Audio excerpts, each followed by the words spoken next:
Usually when we talk about a medical diagnosis, there is this expectation of like clinical precision. It is almost like engineering. Oh, absolutely. Yeah. It is very straightforward, very black and white. Right. You break your arm, the x-ray goes up on the light board and it shows that jagged white line, and the doctor just points and says, well, there it is. That is the problem. Yeah, it is entirely visible, and we deeply crave that kind of visibility, I think. Because, well, if you can see the fracture, you can put a cast on it. Decay. You know exactly how long the healing process will actually take. But then you step into the world of human potential, into our psychology and the quiet life choices we make over decades. And suddenly that x-ray machine it is utterly useless. Completely useless. We are looking at a diagnostic landscape of the human soul that is completely murky. I mean, there is no simple, clean x-ray for an unlived life. Which is exactly why the source we're looking at today is just so unsettling. It really is. So, welcome to today's deep dive. Today we are examining a deeply provocative piece of writing called Textile. And our mission for this deep dive is to extract the core insights from this text about fear, about untapped potential, and frankly, the everyday choices that you, the listener, are making right now. And we really want to help you confront these ideas without feeling, totally overwhelmed, because it is heavy. It is super heavy.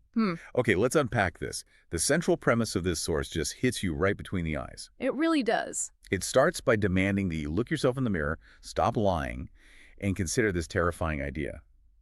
What if the life you're living right now is nothing more than the wreckage of a single decision you were too cowardly to make? Wow. Yeah, what's fascinating here is how the author completely inverts our standard understanding of trauma. How do you mean? Well, usually we categorize suffering as a result of external events. An accident, a sudden layoff, betrayal. Right, things that happen to us. Exactly. But this text argues that our most profound suffering is internally generated.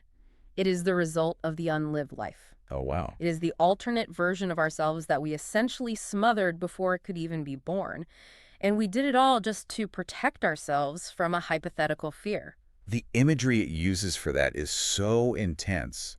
It suggests that, the version of your life that you abandoned is still hovering around you, like it's haunting the margins of your day. Yes, like a ghost. Right.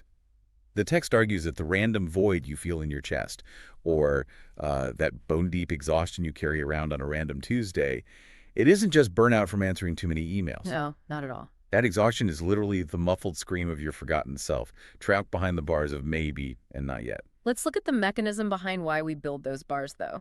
We do it because the human brain is evolutionarily wired to prioritize immediate survival over long-term self-actualization. So it's just biology. Basically, yeah. To our primal threat detection systems, the unknown is dangerous, period. So, to manage that internal scream you just mentioned, we construct a highly predictable routine. We build a prison. Exactly. We build a prison, we paint the walls a nice neutral color, and we convince ourselves it is a shelter. But the text doesn't let you get away with that delusion. No, it calls you out. It really does. It says you didn't choose safety. You chose a slow death in a cell of comfort. That is just brutal. I kept thinking about this like paying the minimum balance on a high-interest credit card. Oh, that is a great way to look at it. Right, because you think you're managing your risk. You stay in the secure job that bores you to tears, or you stay in a relationship that has been dead for years, and you look around and think, well, the bank isn't calling. The roof isn't leaking. Everything is fine. But the math doesn't care about your feelings of safety. Exactly. The debt of your unlived potential is compounding daily in the background. Staying stagnant isn't a pause button. I mean, there is no pause button in biology or psychology. You're either growing or decaying.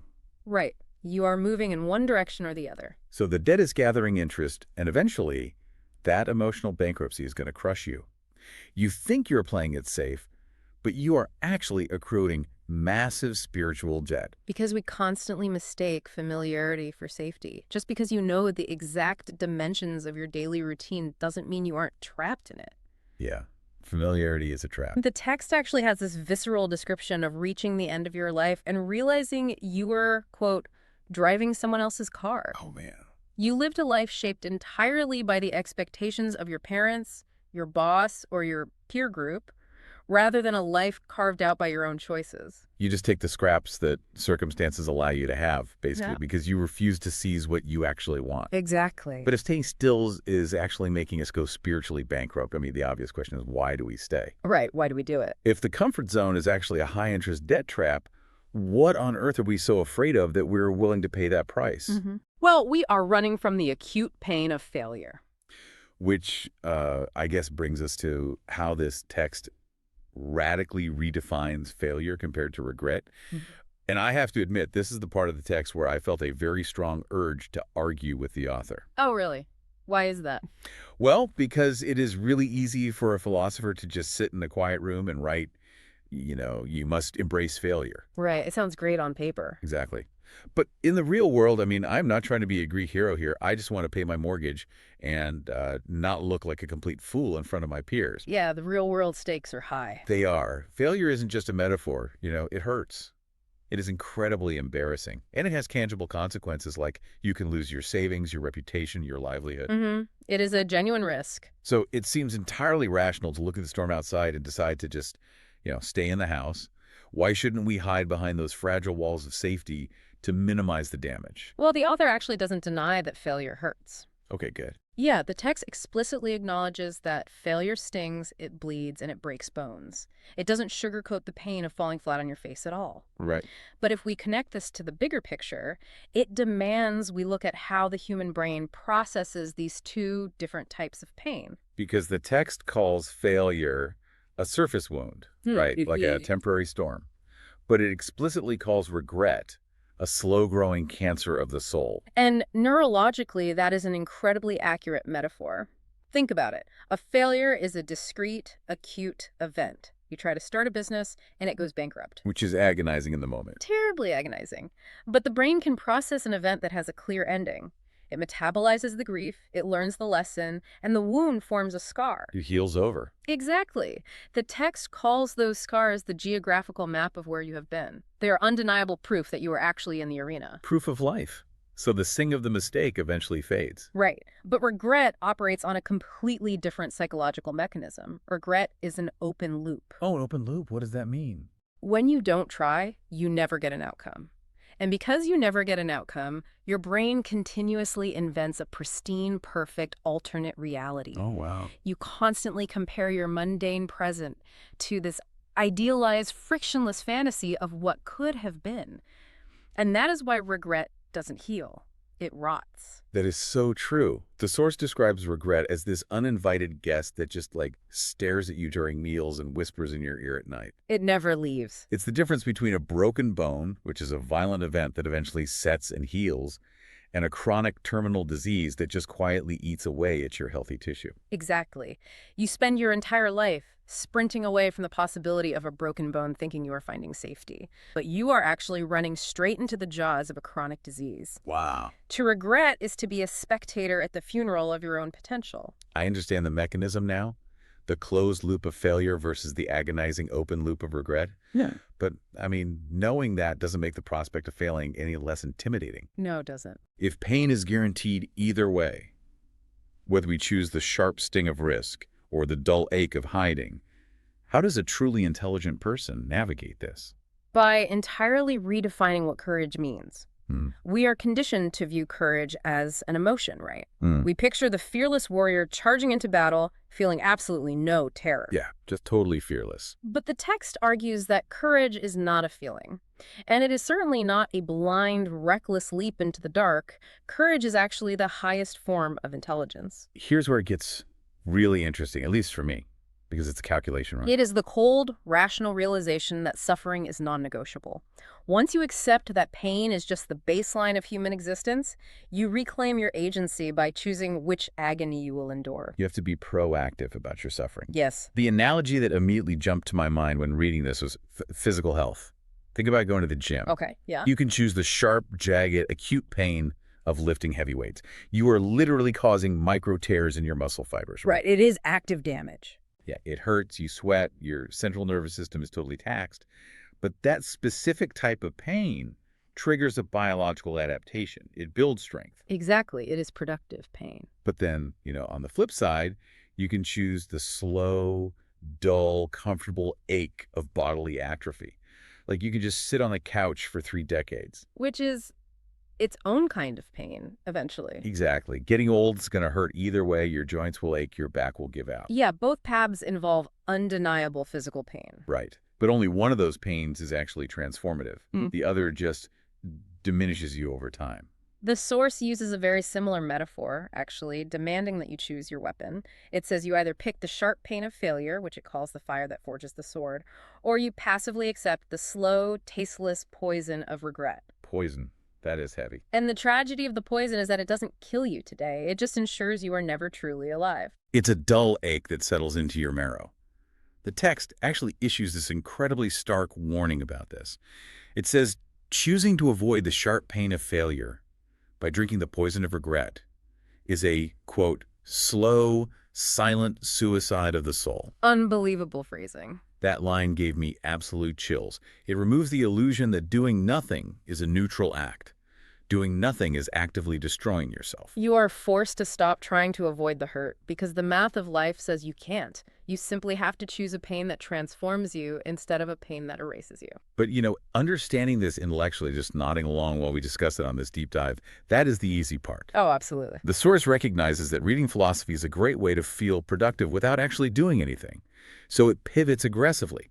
It explicitly states that the time for theorizing is over, and it demands that we move from the mind to the hand. It mandates a physical, psychological confrontation. Yes.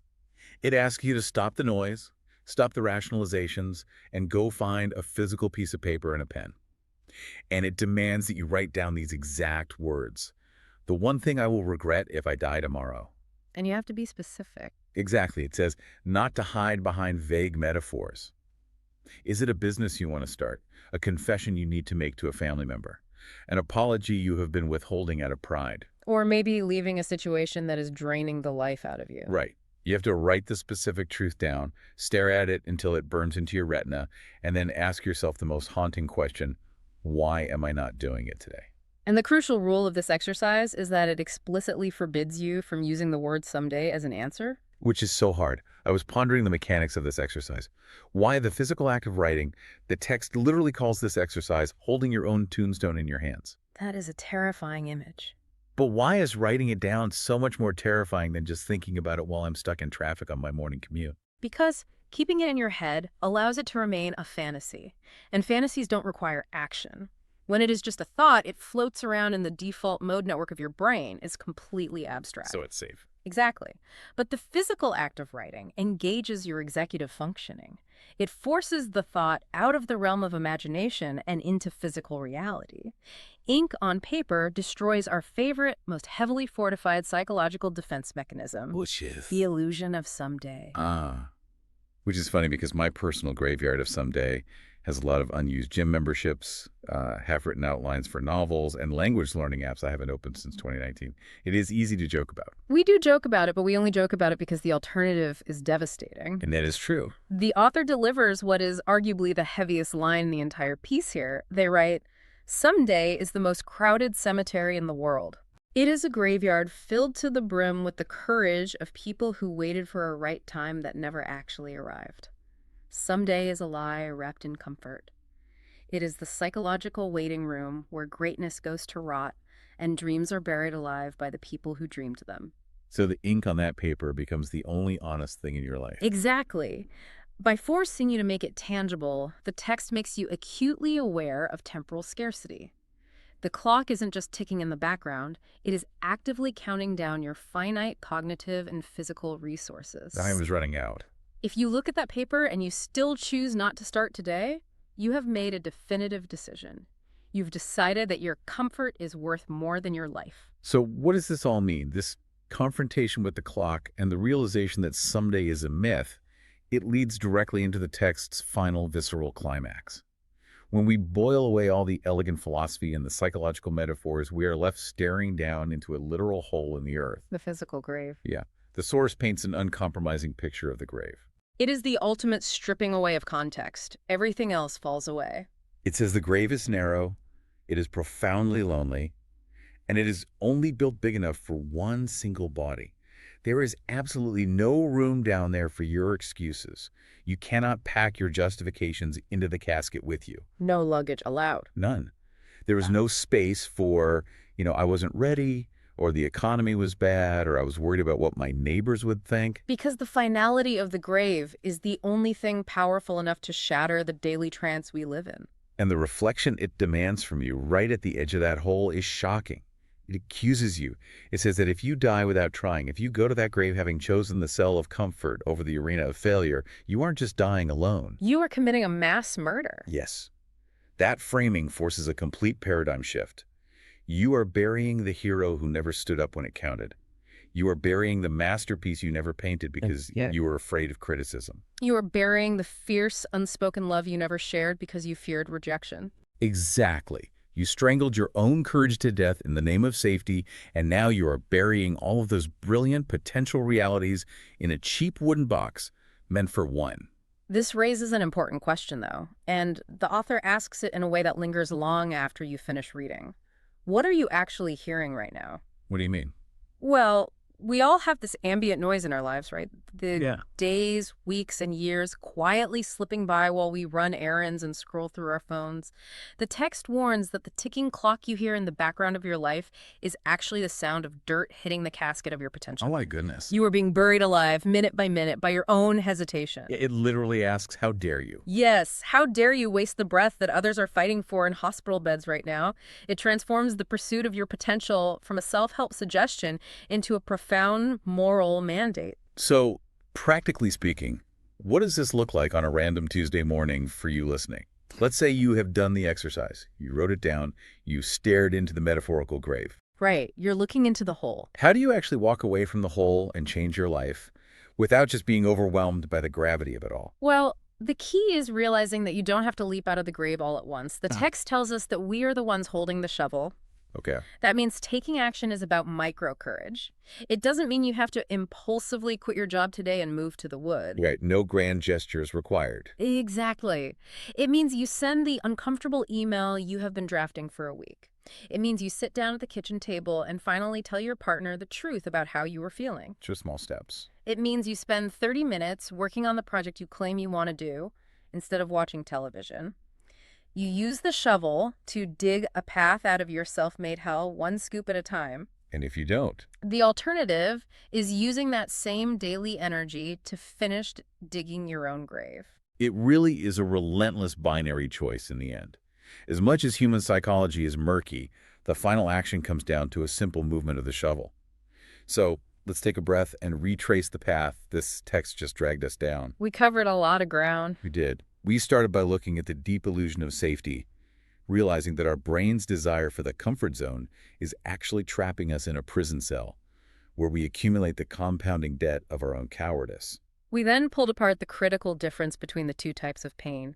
We saw that the sharp, acute fire of failure is a wound that heals and transforms, while the silent, comfortable poison of regret is a chronic disease that rots the soul. We recognize that true courage isn't a lack of fear. It is the high intelligence of actively choosing the pain of growth over the pain of decay. And finally, we confronted the absolute necessity of abandoning the cognitive trap of someday, taking physical pen to paper, and recognizing that we hold the shovel. The text demands that you don't just consume this information and move on to the next distraction, right? Like, you can't just listen to this deep dive and go back to scrolling. No, it demands a resurrection. It demands you go find that piece of paper today. Yeah. Tear off that shroud of comfort. Let the world see you struggle. Let them see you bleed. Let them see you fail. Let them see you look foolish while you try. But whatever you do not let them bury you before you have actually lived. And as we close, consider this outward ripple effect. The source material forces us to look agonizingly inward at the masterpiece or the hero within ourselves that we might be suffocating. But think about the people around you. Yeah, your family, your friends. Your children, your coworkers, even strangers who observe you. If you choose the sharp, jagged pain of failure today, and you finally step into the arena and take the hit whose unlived life around you might be unexpectedly saved, Wow. who might find the sudden strength to face their own terrifying choices simply because they watched you pick up your shovel and fight your way out of the dark. That is an incredibly powerful thought. You aren't just digging for yourself. The X-ray of your soul doesn't show a clean break. It shows the shape of the choice you are about to make. We want to thank you for joining us on this deep dive into text calling. Make the choice. Take the hit. Decide now before the silence becomes permanent.